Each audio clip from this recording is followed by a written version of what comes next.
As you guys know, he passed away recently, and so that's the motivation for this episode. But I think it's really useful to see how such a monster brand went about using trademarks to protect his brand. And it's a good episode too, because we're going to see not just word marks, but we're also going to see design marks. We're going to see designs on perfume and cologne bottles, in addition to packaging. Tune in. This is going to be an awesome episode. Let's get started.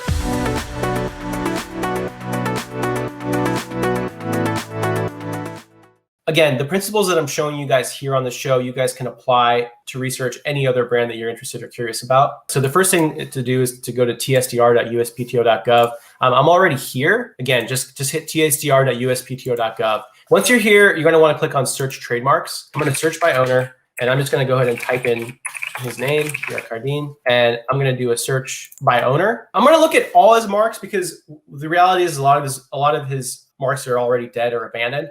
I'm going to go ahead and do a search by owner name, and I'm going to just search for all of them. Once I do submit query, as you can see, these are all the results. Now, I'm going to search by images just because it's a better way to visualize a portfolio. So I'm going to go ahead and scroll to the bottom and just click image list. And this is going to show me all his 95 marks.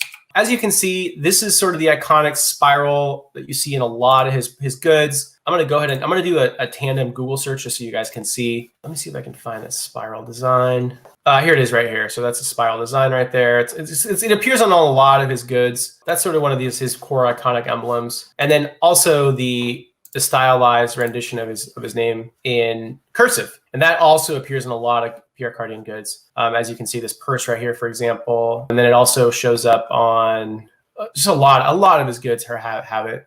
And they have it written in that cursive style. Let's jump in. Let's look at some of the cooler marks that are associated with his brand. A lot of these names, for example, Blue Marine de Cardin. Now this is going to be his perfume brand, his toiletry brand under class 3. See, men's perfume. There you have it. Class 3, men's perfume and toiletries. Let's see what Energy and Horizon are.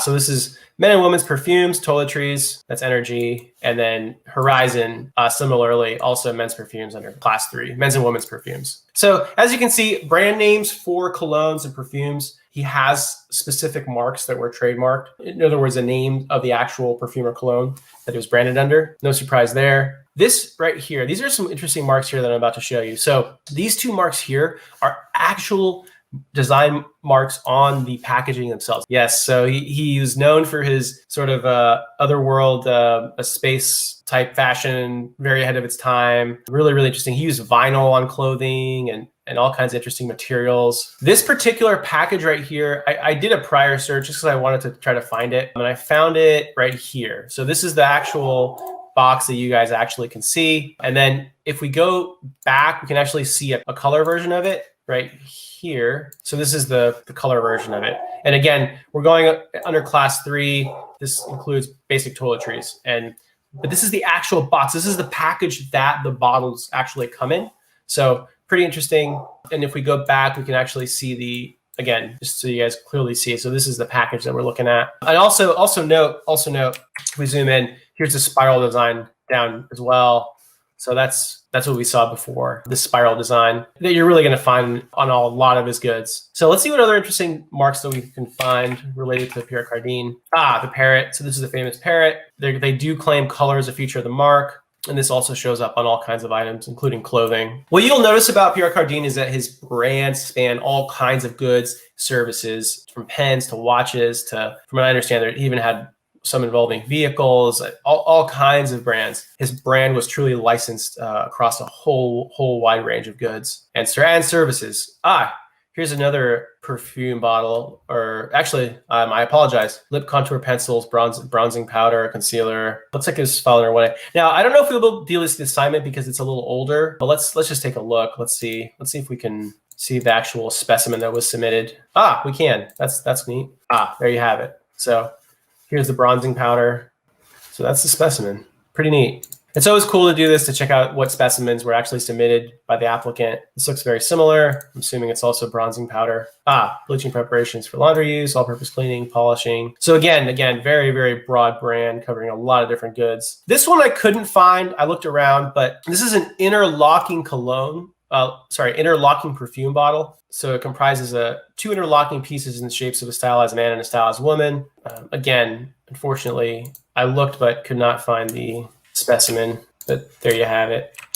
Let's take a look at these. These are type drawings. Here's another perfume bottle. Pretty interesting. This one's really distinctive. This really shows you the power of trademarks. So this particular mark, as you can see, is covering perfumes and cosmetics under class 3. And if I can scroll over, you can actually see it. So this is the actual mark right here. I'll open it in a new tab just so we can zoom in. So this was the actual mark that was filed on. Now, I did some research and I was able to actually find this perfume bottle. So let me show it to you guys. It's right here. It's the Pierre Cardin Rose Cardin perfume. There you have it. So here's the bottle. And again, here's the actual mark that was applied for. So pretty neat. Now, if we go back, let's see if we can find any other cool marks. Again, here's the cursive. This appears in a lot of his goods. This one's covering soap, perfume, cosmetics under class 3. Again, here's a spiral design. Here's variations of the spiral design. We see a lot of those. This looks like another cologne bottle. Oh, I'm incorrect. Shoes, sneakers, hats, jogging. So clothing under class 25. Looks like sport, Signy Sport. So that is Pierre Cardin. Again, really, really interesting. It's really interesting to see how various aspects of his brand were protected, from designs of the actual bottles, designs of packaging, also color, right? Filing trademark applications on designs that have color. If they're distinctive, then it's worth protecting. And that's exactly what Pierre Cardin did with his parrot design, the colored parrot.